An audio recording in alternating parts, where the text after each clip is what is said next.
So I'm coming from BMW M235i. I kept that thing for 5 years. I absolutely love that car. How do I compare life now going fully electric in this Tesla Model 3 compared to that car? Well, it's a tough comparison because in many ways the Tesla is just better. As a daily, it's significantly cheaper to run. The reliability is there. Not to say the BMW wasn't reliable, but I know this has been perfectly reliable, and there's warranty on the big things. The battery's still under warranty, the motor's still under warranty, whereas any BMW that I could afford to own and run would never have that warranty or that peace of mind. So that's a big win. Technology wise, the only thing this thing falls down on is the wipers. The auto wipers are just not that bright. They seem to get it wrong all the time. But otherwise, self-driving is brilliant. I've seen what it can do in America, and that is just incredible. We have some of those features here, but it's not fully autonomous yet. But that bit of technology is brilliant. This screen, it's beautiful. It works really well. It's fast. It's just like an iPad. Interior is interesting because I thought it was a bit too minimalist for me, but actually I think it's just quite posh. I think it's really relaxing. Whenever you do have to stop, you just like, this is such a nice place to be. Yeah, so I like the simpleness of it, and I like that this one's still got the stalks. They took it off. They took the stalks off in the new one, and I don't like that.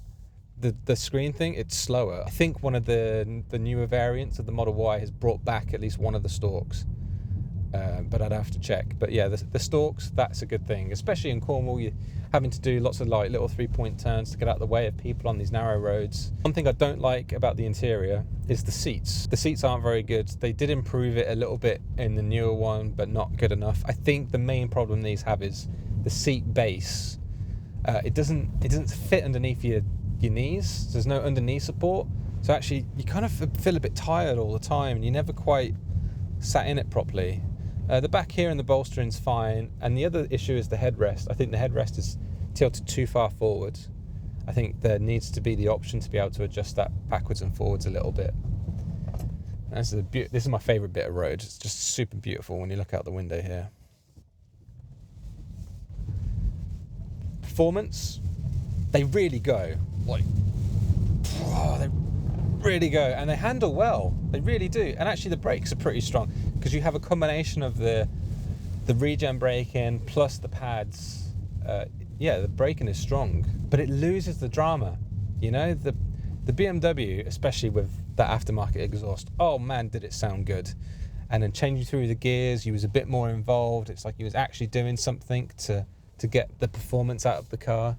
Whereas this, like, anybody can get the performance out of it. Obviously, if he's on a track, then he still requires a little bit of skill. But yeah, this is just, it's most of the way there. But can I see electric cars finding that difference?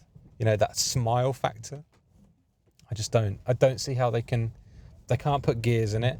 I've seen some like fake gearing, but nah, I haven't actually tried it, but I just don't think that'll do it for me.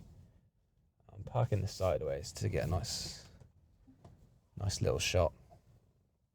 So yeah, interior is good. It drives good. The technology is good, minus the silly wipers, and the seats aren't quite there. Loads of space.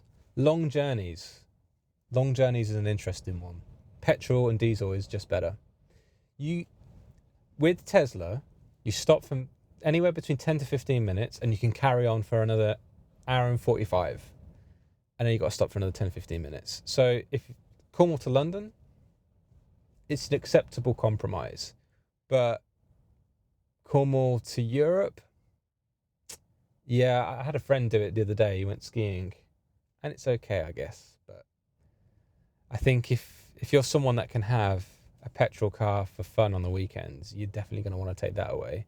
I don't see this as it's not a better solution for sure, but it's an acceptable compromise for most daily things. So the big question is, would I have another one of these, or would I go back to petrol? I don't think I'll go back to petrol as my daily, and I would like to put myself in a position where I could have a fun car for the weekend, but I don't know how many people can do that. I know a few that can and do, but generally speaking, the cost of insurance, the cost of maintaining stuff, fresh tires, tax as well, that's coming in, that's another cost. Yeah, I don't see myself ever going back to petrol, but I do miss it. So whilst owning this for a year, I went over to having a motorbike again. And then the cost of owning and running a motorbike is significantly less, but it gives you all those thrills. So that was a perfectly happy compromise for me. But recently doing some research into Porsche, because potentially we're doing something with Porsche.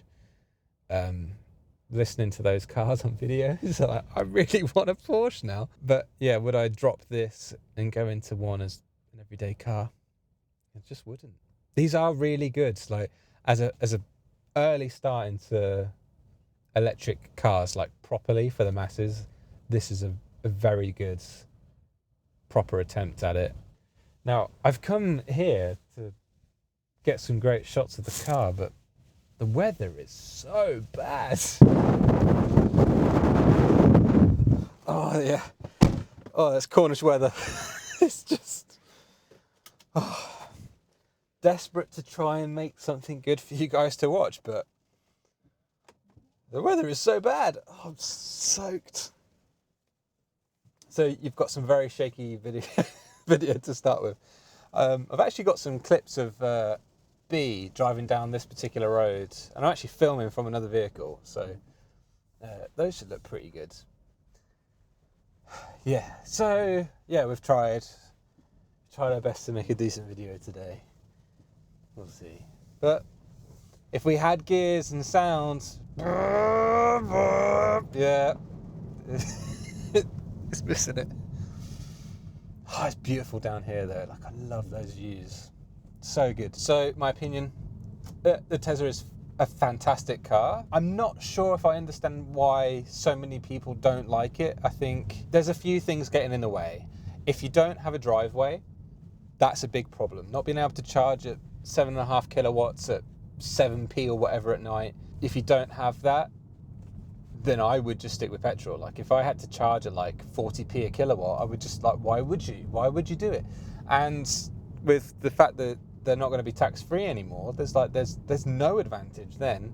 You just have an inconvenience of having to stop on a long trip. It hasn't totally been worked out yet. I think these are a brilliant car though. I want to go sit in the Taycan because I've heard that they drive even better than these, and I think this is quite a good driving car. Interestingly, the way servicing works on a Tesla is worth mentioning. So obviously the battery and motor are covered under warranty for 8 years, so that's good. I've had the front bonnet latch go. It's like it does it automatically. Like, you can press it on the app or on the screen and it'll pop up. So you got that whole front boot, which is nice. Fruit, I don't know what that's called. The front bit. Anyway, so that failed. It probably hasn't been used much, but it failed. But the guy came to my house and they did it for it was under £100. I think it was like 60 quid. And the rear boot latch on my old BMW, that went, and the part alone was £100, and I had to fit it. And that was a nuisance because you had to take the back seats out to do it. So yeah, when you do have to get it serviced, it's been better. You just order it on the app and it just knows. It knows what work, it knows how long it takes, whether someone can come to your house or you got to go to the garage. So that's pretty good. Oh, and here's a really good thing about Tesla.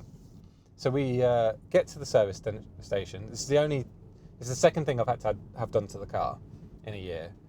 First was the latch, and the second was the upper control arms. And this car it's a 19 plate, so it's a few years old now, 6 years old. Rock up, plug it in to charge. Cool, great. They get the car in within 15 minutes. So the car's not fully charged, it's at 85% say. And then they take it in for service. They plug it back on charge whilst they work on the car. And I just thought, what a great thing to do. It didn't really cost anything to do it. I think I still have to pay for the electricity. But the fact that I come back to a car that's fully charged, that was really smart. I thought that was great. And then when they finished servicing it, they plug it back in afterwards.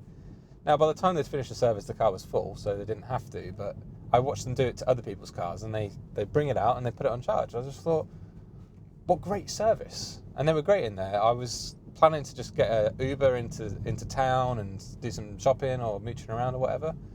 And they were like, oh, no, take out one of the new cars, see what you think. So I got to drive the new one. Lots of little changes that are nice, but the loss of the stalks, I can't get over that. It's just such a bad choice. I think maybe in America that's fine because you don't have roundabouts, or at least I don't think you have roundabouts.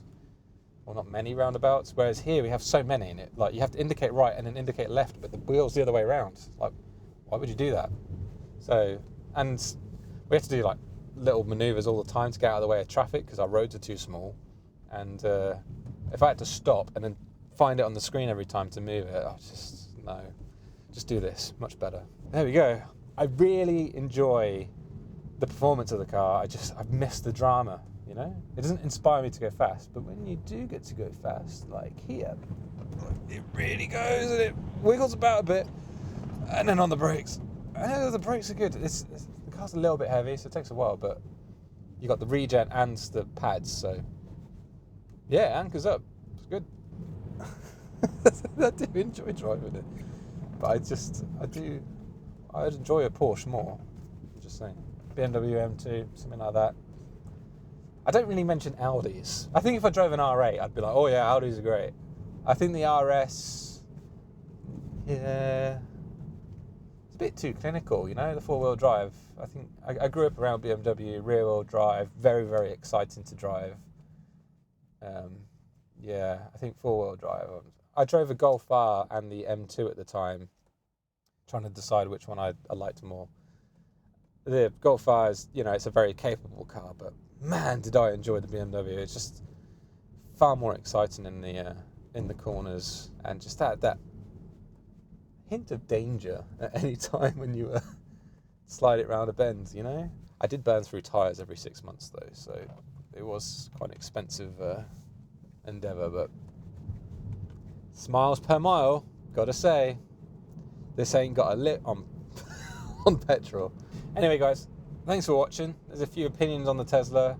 It's not all bad. I don't know why the comments are so bad on them.